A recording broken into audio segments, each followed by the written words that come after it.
चुनाव के लिए बीजेपी एक्शन मोड में आ गई है। यूपी के मुख्यमंत्री योगी आदित्यनाथ ने लखनऊ से 403 प्रचार रथों को रवाना किया। ये रथ सभी 403 विधानसभा सीटों पर जाकर के प्रचार करेंगे और इस मौके पर डिप्टी सीएम केशव प्रसाद मौर्य और केंद्रीय मंत्री अनुराग ठाकुर भी मौजूद रहे।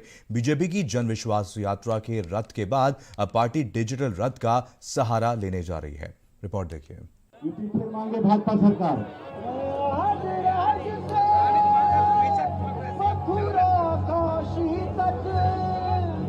लखनऊ से लेकर झांसी तक और अयोध्या से बिठूर तक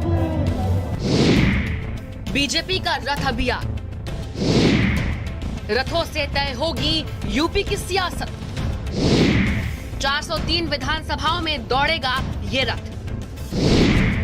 बीजेपी ने प्रचार प्रसार तेज किए। उत्तर प्रदेश में जैसे जैसे चुनाव नजदीक आ रहे हैं, वैसे वैसे राजनीतिक दलों का चुनाव प्रचार और तेज होता जा रहा है। इसी कड़ी में सीएम योगी आदित्यनाथ ने बीजेपी प्रदेश मुख्यालय से चुनाव प्रचार रथ को हरी झंडी दिखाकर रवाना किया। बीजेपी के ये रथ यूपी की 403 विधानसभा सीटों में पहुंचेंगे और योगी सरकार अपने 5 साल के कामकाज का रिपोर्ट कार्ड इन रथों की स्क्रीन पर जनता को दिखाएगी। सीएम ने कहा कि डबल इंजन की सरकार का लाभ हम सभी को स्पष्ट दिखाई दे रहा है। हमारी सरकार ने जो कहा वो करके दिखाया है। आज अपने चुनाव प्रचार अभियान को इस बैन के माध्यम से आगे बढ़ाने के एक नए कार्यक्रम को लॉन्च कर रही है। मैं इस अवसर पर आप सबका हृदय से अभिनंदन करता हूं। व्यापारी, संभ्रांत नागरिक और सामान्य नागरिक पलायन करते थे। प्रदेश की प्रगति अवरुद्ध हो गई थी, लेकिन 2017 के बाद अपराधी पलायन कर रहे हैं। भारतीय जनता पार्टी की डबल इंजन की सरकार गांवों के विकास के लिए, गरीब के उत्थान के लिए, किसानों के जीवन में खुशहाली लाने के लिए, नौजवानों के रोजगार के लिए और मातृशक्ति के सुरक्षा के लिए पूरी प्रतिबद्धता के साथ कार्य कर रही है। वहीं डिप्टी सीएम केशव प्रसाद मौर्य ने नारा बुलंद करते हुए कहा कि जन जन की यही पुकार, यूपी फिर मांगे भाजपा सरकार। उन्होंने विपक्ष पर निशाना साधते हुए कहा कि अखिलेश यादव जी घबराए हुए हैं, इसीलिए दंगाइयों, माफियाओं और गुंडों की सूची छिपाए हुए हैं।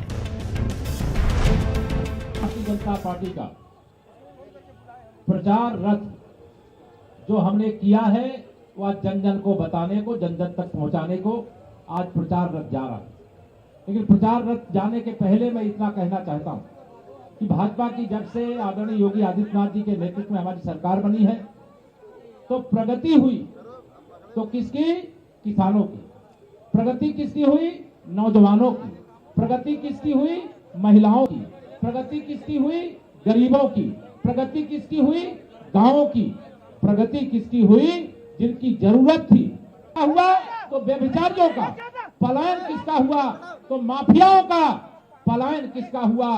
तो गुंडागर्दी करने वाले, कब्जा करने वालों का। और प्रगति हुई मेरे प्रदेश की।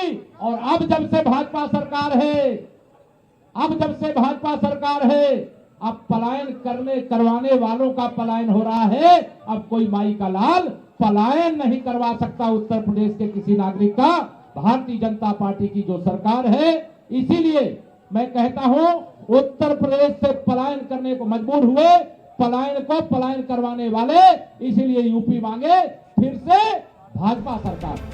विधानसभा चुनाव को लेकर सभी पार्टियां अपने अपने तरीके से चुनाव मैदान में उतर चुकी हैं। सभी पार्टियां सोशल मीडिया के माध्यम और डोर टू डोर कार्यक्रमों के जरिए जनता को अपनी उपलब्धियां गिनाकर अपने पाले में करने की कोशिश कर रही है।